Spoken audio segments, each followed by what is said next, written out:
ไปส่งไอ้โต้เข้าเฮียนเนาะดูบ้านหน้ามาแล้ว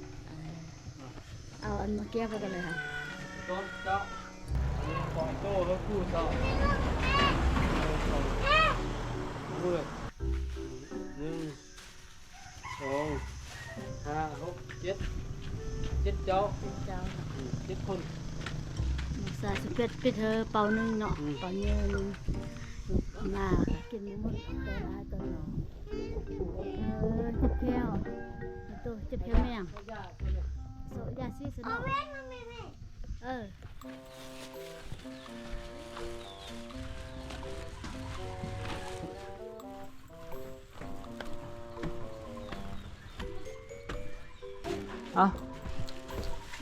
เขาจะไปเรียนหมดอ่ะเฮ้ยอีกท่าไปกันเลยเดี๋ยวเพื่อหางเครื่องไปกันเลยนี่เจ้าน่ะเที่ยงน่ะไปเพื่อยัง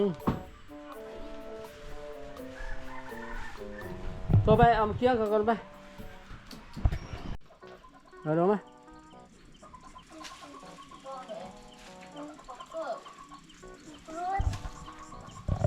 ก็ลูกอยู่คนน่ะ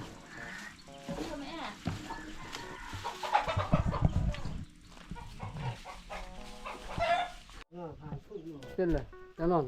มาเกี่ยงเลยอยู่สมัยมาไปเลยทำสมอันนี้เหตุฟางเอาป่าทำสมอันนี้ของเรียนมาสอบบนทินแต่ของเรียนงาม2 ชั้น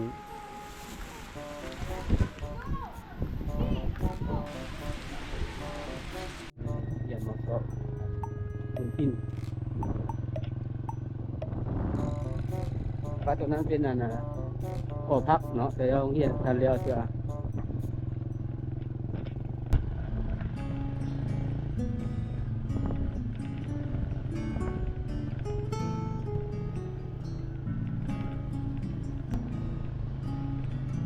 ที่เป็นบ้านเพียงดาวน้ำท่วมปี2018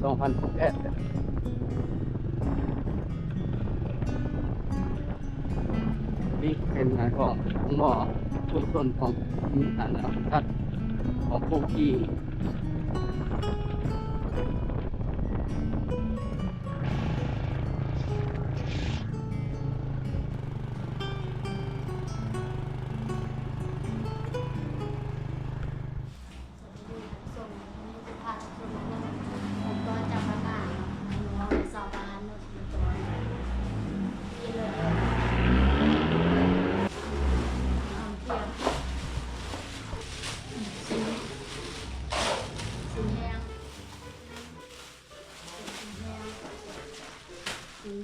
จะไม่ดังจะเป็นกระเดียวแล้วก็จะห่อหมดเลยเนาะน่าไอ้เรื่องน่ะมะม่วงมะเขือครับมีปลาแห้งเนาะปลาแห้งอยู่น่องพอผู้เป็นน้องสายสมเพชข้ามน่องเลยนี่ปลามันจะพักมันจะพักเจ้าเราเจ้าห้าง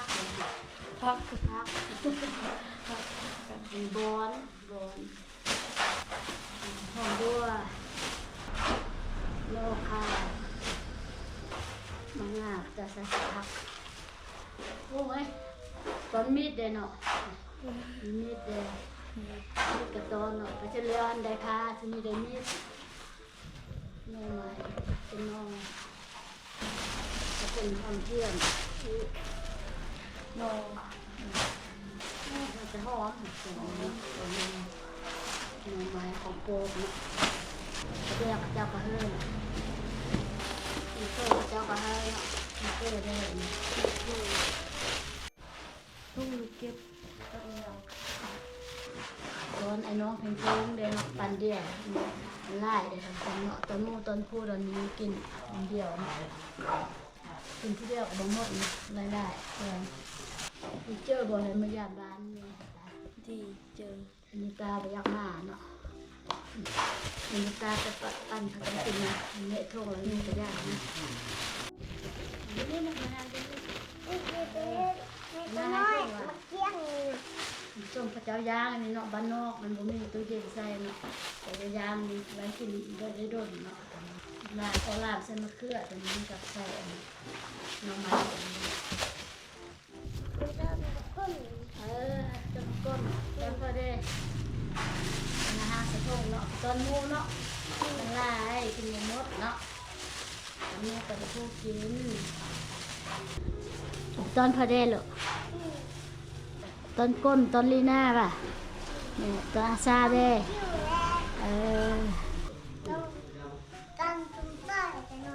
โดยเป็นทุ่งเนาะเป็นทุ่งแล้วลูกเอาไอ้ตาไปย่ายเด้อแล้วล่ะ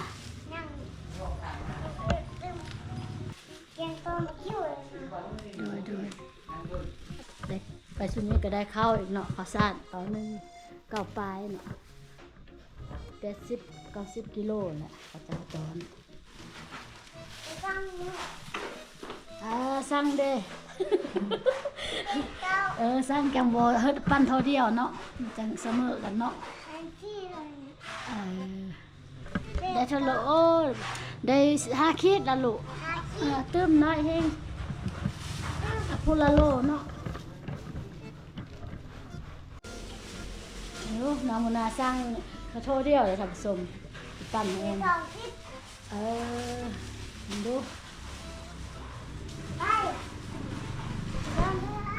บ้าเพิ่มหายไปเลยนั่งได้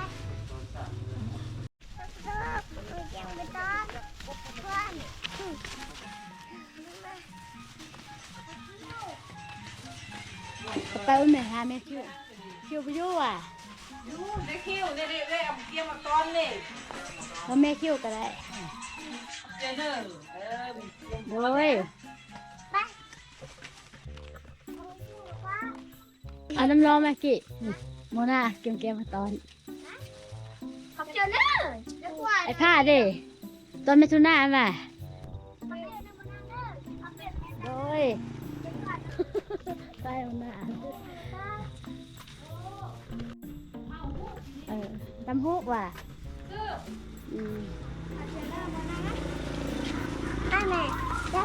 ไปยังเพื่อเด้น้องไม่เอาอันมาอันนี้ทำเองไปย่านบ้านมังหลวงน้องสายเอาไอ้แม่น้อยไหมขับเจอเลยเนาะไอ้ก้นเด้เก่งแท้บานานเนาะก้น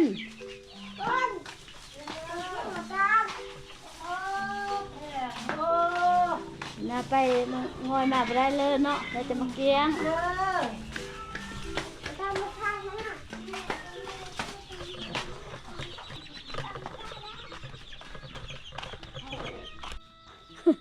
ไม่มีซะโอ้ยขอบใจไม่มีมาเลยฮันเนี่ยน้ำอ้อยขอบใจไม่มีขอบใจซาเด้ขอบใจเด้อขอบใจเนอะมอมหวานเนี่ย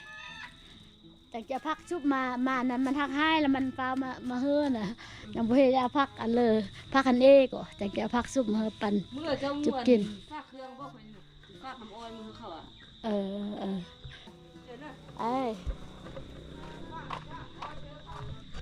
โดยนะทำแล้วทำส้มเนาะไอ้เรื่องนี้พื้นเราเทฐานทับฝ้านะส่งข้างล่างให้มันสวยได้แล้วจะเคลียร์เนาะทำส้มอันนี้มันเอาหินเสื้อมันหินน้อยหมดเทพื้นต่างมือเนี่ยคือผสมส้มจุทับหินไส้นะที่เป็น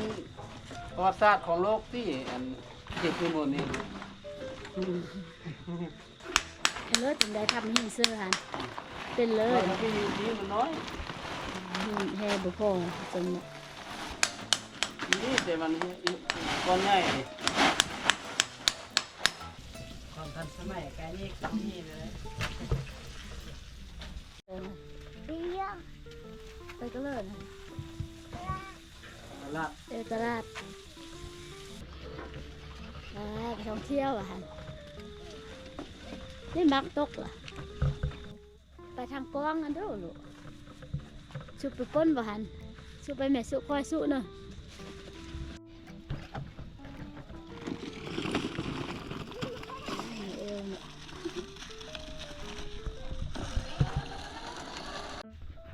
ก็เริ่มมากแล้วนะก็เป็นหน้าเอาเริ่มมาแตกก็เลย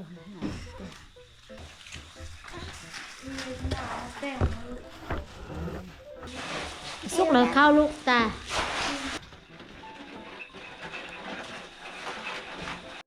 เช็ดเลยกินตาเที่ยวเป็นเขื่อนอ่ะ Good morning อีกคานแรกที่ห้องน้ำอยู่นี่นะเดี๋ยวเอาหินตัวนี้ใส่ตัวเป็นหินดีตัวนี้เป็นหิ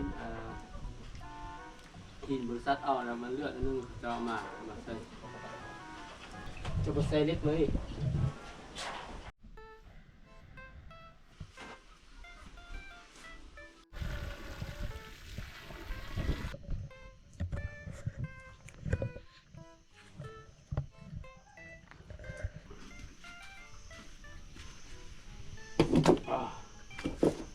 ขันรุ่นใหม่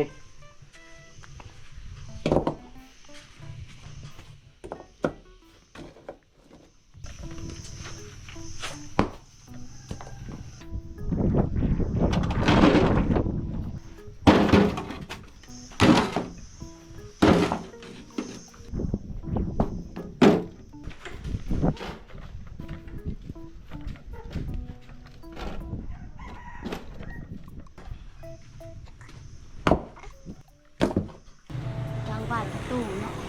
เป็นไฟเนาะโอ้จะสำเร็จแล้วตั้งบ้านแล้วก็ก่อขึ้นมีบอลน้องไฟแล้วบัดนี้น้ำบ้าไปเนาะแต่งอยู่แต่งกินบ่มีบนเตียงจะมีค่ะสมเป็นกองเทินครัวกับห้องน้ำ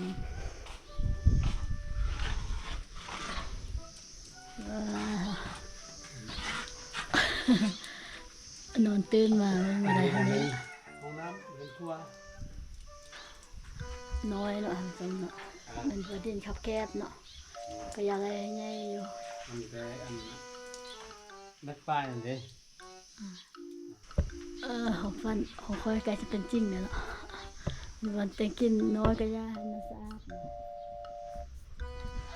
มันจะส่งเลยเนาะเนี่ยจะมาเตียงเลยส่งยิ้วเลยส่งกระเพื่อนมูเลยวันนี้ผมมีบ่แต่งกินนี่ก็จะได้ฮอปปี้เส้นย่อมอนึงหันไปมามอให้แต่กระโปงฝนตกอันนี้ย้ายน้ำท่วมเลยดูบ้ามันย่องค่ะฝนตกปลมย่อไปย่อมาอยู่ไปลุกอันนี้เราก็สบายวันนี้ไว้นะวันนี้เราเห็ดมือเดียวเท่าแล้ว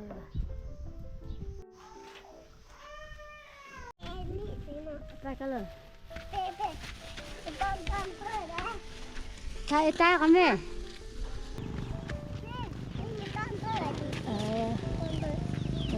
ไปทุน่ากับแม่ปุ้ยเด้อเนาะ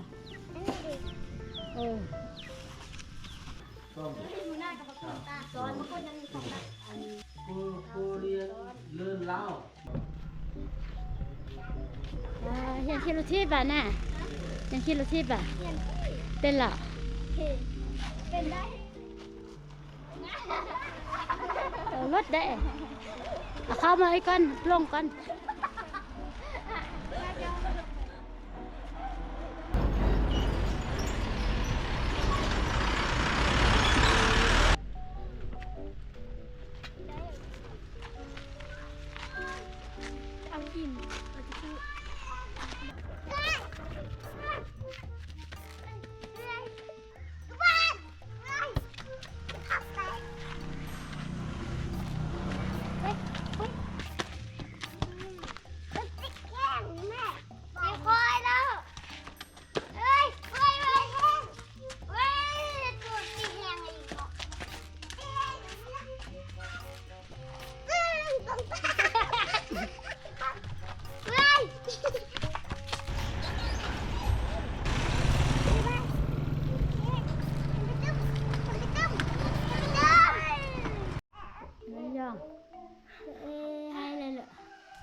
จะเอสมพาสมไปบ่อยปอนทางน้ำมีทางน้ำแล้วอ่ะ น้ำครับนี่ ต่อท่อนสิ อืม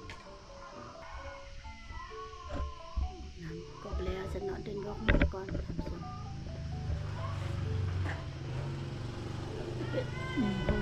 น้ำมันจะเป็นไฟไฟเนาะแคบขนาดเนาะ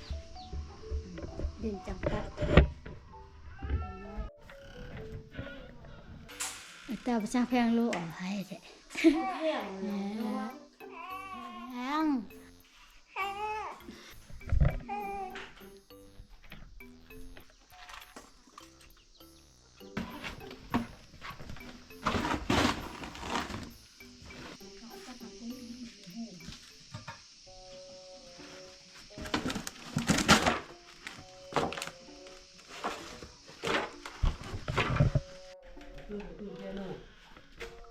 จะสมมือแห้งก็สอต่างตัวสนะคือห้ามพอเข้าห้ามไอ้จะได้แท้ตัวนี้แห้งยัง ไว้ยกวางที่เบื้องต้นตรงนี้แล้ววันนี้ยืนหลังตีหลังตี แห้ง งานเขาเจ็บงานเขาจับ มีที่จะเท่านี้นั่น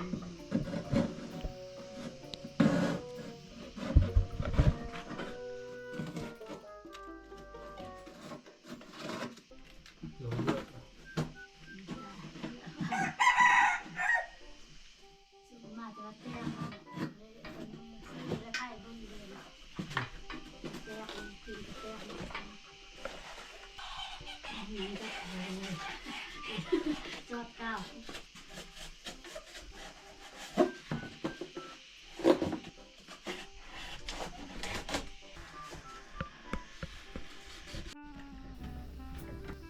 ไปเลยตา